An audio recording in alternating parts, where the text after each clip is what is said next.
જ્યારે આપણને આગ લાગી હોય ત્યારે આપણે જેવું નથી કે આપણી પાસે કંઈ સામગ્રી હોય કે પાણી હોય કે આપણે આપણી પોતાની આગને ઓલાવી શકીએ. તો ત્યારે શું કરવાનું? તો કે જો આપણને આગ લાગી છે ને તમે આવી રીતના કરશો તો પાછા આપણા હાથ છે એ દાઝવાના છે.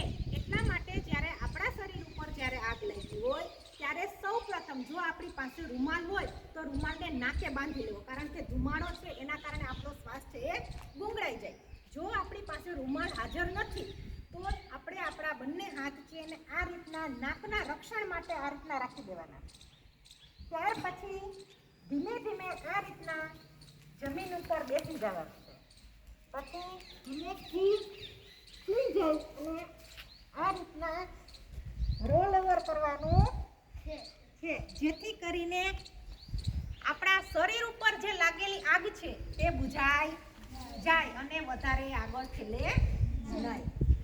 બરોબર? આવી રીતના જ્યારે આપણને આગ લાગે ત્યારે તમારે આ રીતના બુઝાવવાની છે. બરોબર? આમ કરશો તો શું થશે? આપણે દાજશું અને આગ ઓલશે નહીં. બસ બેનો.